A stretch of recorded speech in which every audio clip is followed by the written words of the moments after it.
मराठा समाजाला न्याय मिळावा, आरक्षण मिळावं या भूमिकेचं समर्थक भारतीय जनता पार्टी आहे। किंबहुना आताही मनोज जरांगे यांनी केलेल्या आंदोलनामध्ये मराठा समाजालाच अधिक न्यायिक मिळावं या त्यांच्या मागणीला सभागृहामध्ये मी स्वतः आणि आम्ही सगळ्यांनी समर्थन दिलं आहे।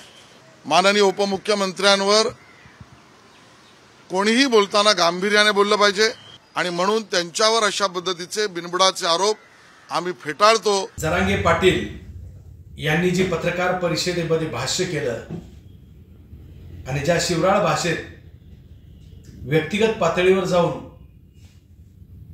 माननीय उपमुख्य देवेंद्रजी फडणवीस यांच्याबद्दल जे वक्तव्य केलं त्याचा मी भारतीय जनता पार्टीचा महामंत्री म्हणून निषेध व्यक्त करतो।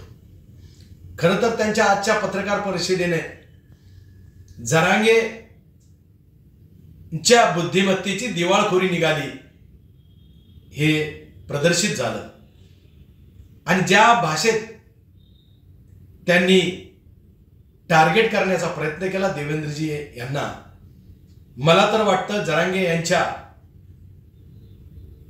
उपोषणाचा किंवा आंदोलनाचा केंद्रबिंदू देवेंद्रजी यांना ठेवूनच संख्या जमत होती का काय अशी संख्या मला येते। मराठा समाज राहिला बाजूला, मराठा समाजाचं हित राहिलं बाजूला, तुमचं जे काय सगळे सोयऱ्यांची जी मागणी आहे ती आज नाही तर उद्या सरकार काय ना काहीतरी तोडगा काढण्यासाठी प्रयत्न करेल ना। पण त्या निमित्ताने ही जे काय वारंवार फक्त नुसतं फडणवीस साहेबांना जे टार्गेट करण्याचं जे काम सुरू आहे, मनोज जरांगेंनी हे लक्षात ठेवावं की आम्ही पण मराठा समाजाचे आहोत।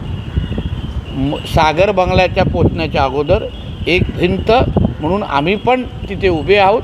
पहिले आमची भिंत पार करा आणि मग सागरपर्यंत पोचण्याचा विचार करा। काही लोकांमध्ये गैरसमज झाले, मी वारंवार सांगतोय, परंतु हे टिकणारं आरक्षण कसं द्यायचं हा प्रयत्न एकनाथ शिंदे साहेबांनी केलेला आहे। म्हणून त्याच्यासोबत डूक धरणे वगैरे असे गैरसमज कृपया मनात आणू नका। आता त्यांची नौटंकी त्यांनी बस करावी। समाजाच्या नावाखाली मागच्या 7-8 महिन्यात स्वतःचा राजकीय वरदस्त करण्याचा जो प्रयत्न जरांगे पाटील करत होते त्याच्या मागचा बोलवता धनी कोण आहे हे त्यांनी सांगावं।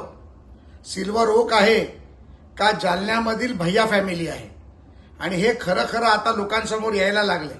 आणि तुम्हाला 10 वेळा सांगितलं होतं की फडणवीसांचं नाव घेऊ नका।